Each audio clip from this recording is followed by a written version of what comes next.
Helen Dalton is the member for Murray. She's over on Macquarie Street for the sittings of State Parliament. How are you, Helen?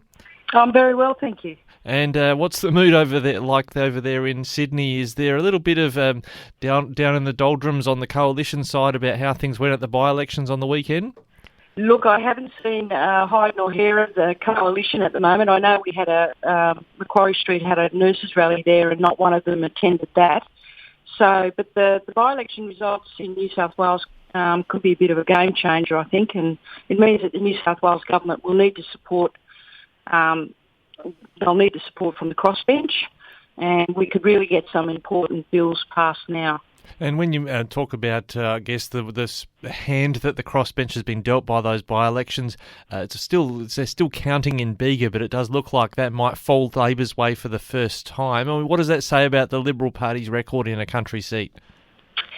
It's showing that they are under extreme stress, and it means that Dom Perrottet will have to change his tack a little bit and probably deliver a few services to the bush.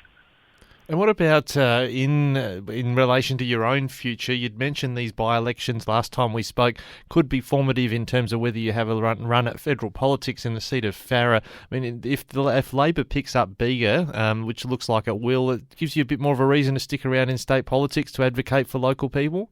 Yes, it does. It's certainly renewed hope for my water register bill, which I will introduce another version of it this year. And also, I sponsored or introduced a bill to increase ICAC's funding, and I'll be putting that back on the agenda as well. So at this stage, I'm more than likely stay in state politics, but things change quickly, and I haven't made my final decision. But it's now that it looks like I will have far more, influence in state politics. There's a chance that I'll certainly stay there.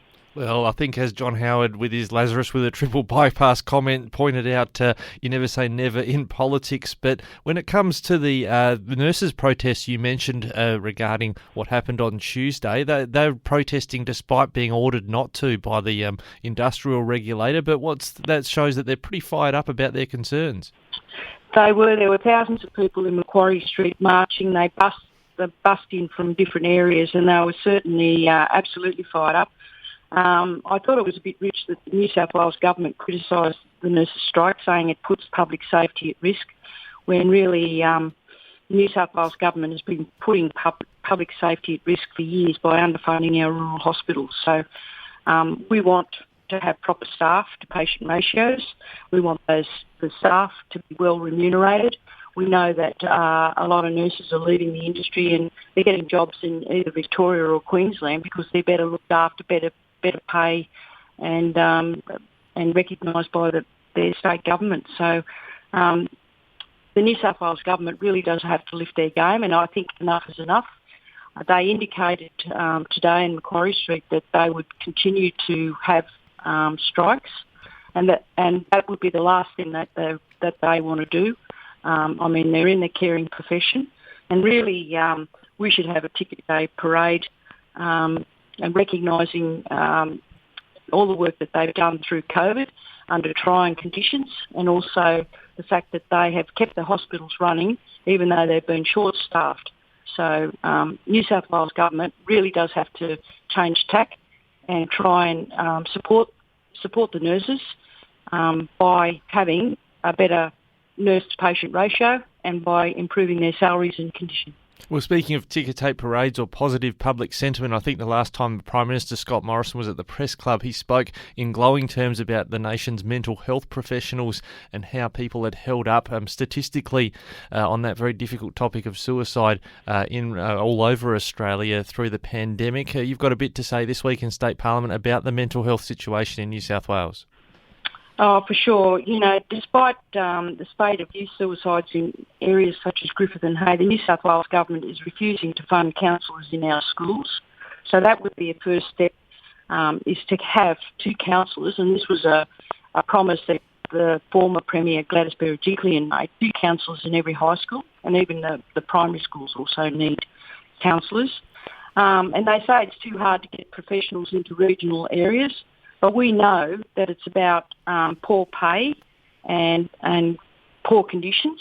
And we've had a great counsellor or a psychologist at Murrumbidgee Regional High School, which is in Griffith, who has left because his pay is so poor and they won't bring his pay up to what it should be. So he's gone to get a job with another in another area. So, which is a great loss for people around the Griffith area. Now, we know that when the government wants to do something, they do. We saw the New South Wales government build a Broken Hill to Wentworth pipeline. They got engineers and they got workers out west. They set up donga camps. They did what they had to do. They offered big salaries and their project was completed in record time. They can do it when they want to. So they need to remunerate psychiatrists, psychologists, counsellors well, and they will come to the area because we know that the rural areas are really a great place. And when you're getting poorer pay than counterparts elsewhere, well, they're not going to take those jobs in those areas. Well, pay certainly one factor. The Regional Australia Institute was saying earlier this week that one challenge that's coming up in areas like Orange, for instance, but all over regional Australia with population booming in the regional areas is housing, adequate housing for people moving into the area. You've had a bit of a forum in Griffith, I understand, about that particular topic. We did. We ran a forum last Wednesday, and it's clear from the forum that we have a crisis on our hands in Griffith. And really right across the electorate. Things are so tough. So we've got families that sleep in cars. We've got farm workers that are hotbed, and that means that two workers might share a bed, not at the one time. One will be working at night, and the other one will be sleeping during the day, and vice versa. So that's how dire the situation is because we haven't got enough accommodation. The Housing Forum was a great chance for all the players to meet and work towards some real solutions. One thing that we agreed on is that we can't keep wasting all these public buildings that we have. And we have many buildings that are empty. The government just neglects them and leaves them to rot. And so buildings such as the old nurses' quarters, which they ended up demolishing, the old Griffith Ambulance Station, the Yenda Police Residence. There's a whole raft of buildings, and probably in a lot of the other towns too. The government just lets them deteriorate, and then they just say, oh no, it's too hard to get them back in order. So they just knock them down. So that's pretty poor when I've got people living in cars. So we need to have an audit of the unused public buildings in Griffith to determine whether they can be repurposed and reused. And if they are sold off, that the sale or the money needs to be reinvested in housing within our community. So rather than take the money back to Macquarie Street. So there's a lot that we can do, and that's just the beginning. All right, Helen, well, it'd be important to keep tracking that because we do have this population growth going on, especially in regional New South Wales, and hopefully those growing pains can be addressed by some good policy making. Thanks for your time with us on Flow today. I appreciate it. Thank you, Ricky.